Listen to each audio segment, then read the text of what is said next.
Alright, so we're working on assignment 3. This is Audra and Casey. And we have 3 instances running. We already had the EC2 one instance running. We had an account with AWS and all that, and we went in and we launched instance and set up all the stuff to do 2 more instances. And so you can move that to however is good. Yeah, we set a let's see, I'm going to go ahead and click this just real quick. See if it'll show the... Oh, I'm logged out.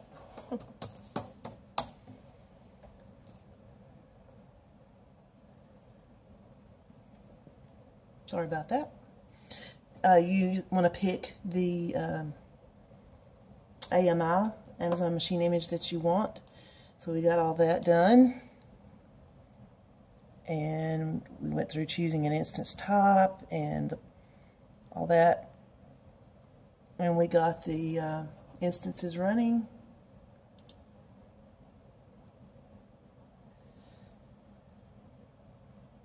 We had the key pair, and the key pair that we used for the first instance worked for all 3 instances. We didn't have to do that process again. So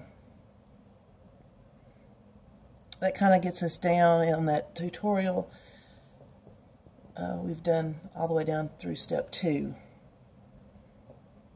And then you go and you get the IP addresses, which are here under the public DNS. And you can use those to go in through PuTTY, which I'm actually in right now, into the root node through PuTTY. But let's see, let's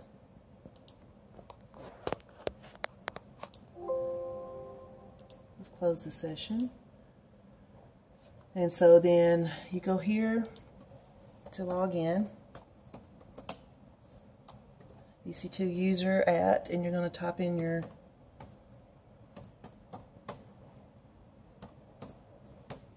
address, your IP address. Then you're going to open up your SSH, click on authority, and you're going to browse till you find your key pair. Open. And then that logs you in to the Linux EC2 instance. Okay, so from there we went in and we did an edit on the /etc/host file, and we added the nodes, node 1, node 2, node 3, with all 3 of the IP addresses. And if you look, that's the IP addresses from here. We added that to the etc/hosts file. Okay, and then we want to get out of this.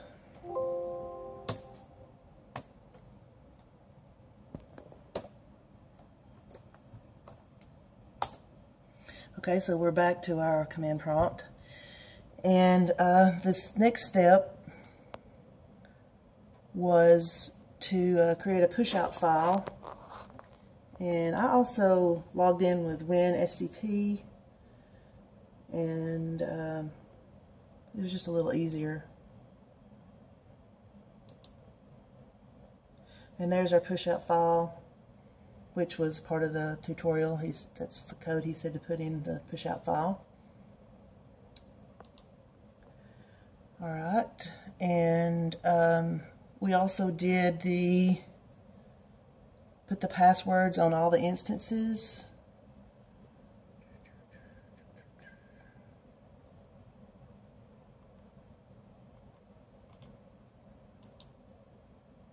And there's the key. And I did that on all 3 nodes. So we've got that step done. Okay, then we went here and we have already installed the OpenMPI, and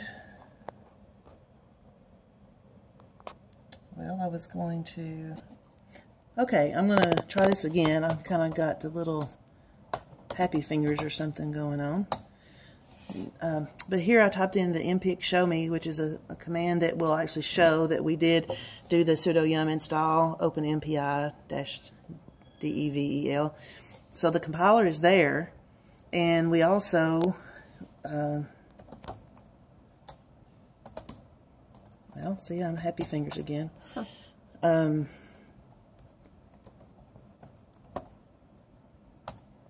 there's our .bash rc file.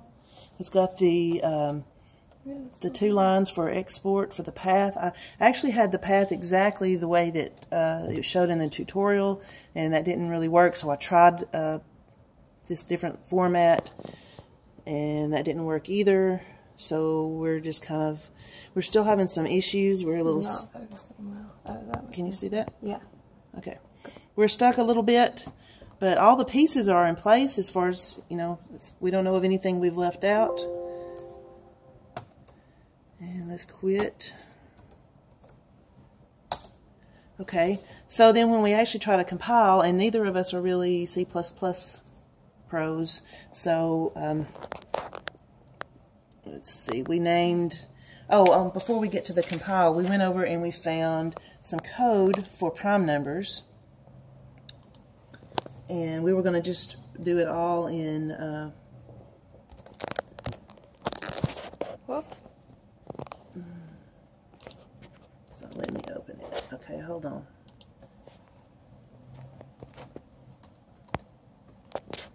Bear with me a second. I'm trying to type sideways.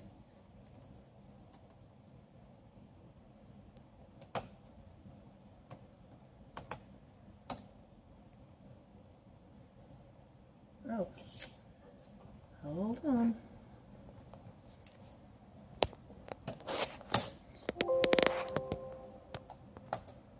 Not sure.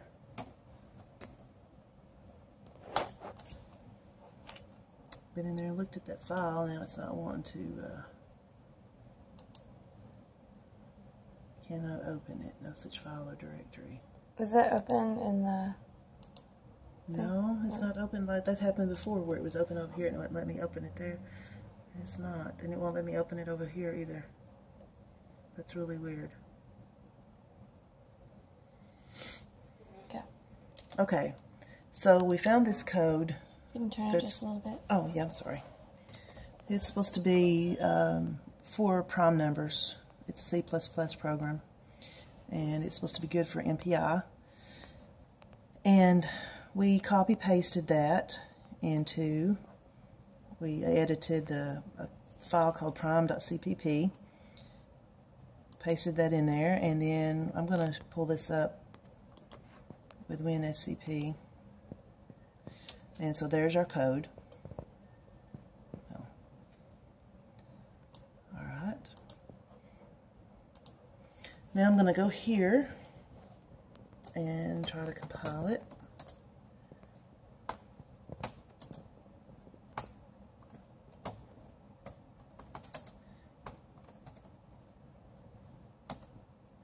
And it says there's no such file or directory as prime, and so we tried to bear with me a second. We tried creating a file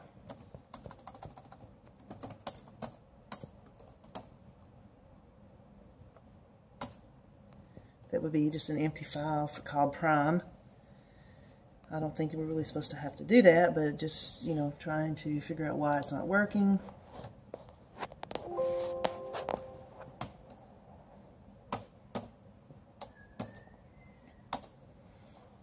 And we try it again. Yeah, I can't type sideways.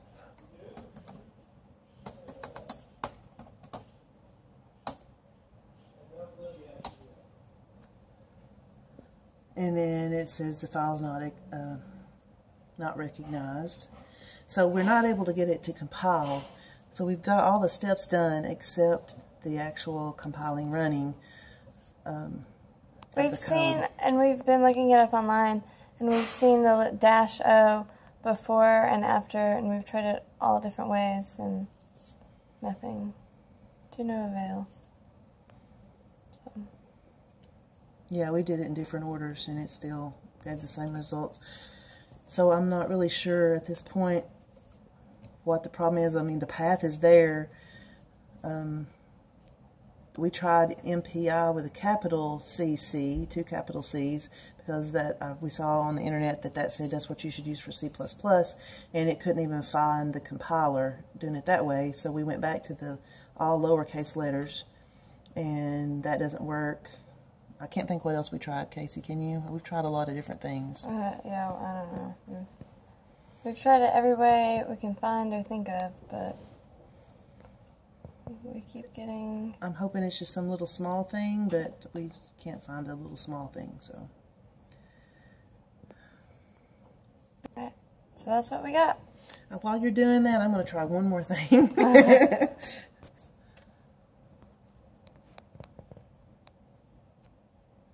Undefined reference, so it didn't compile that way either. So, that's it.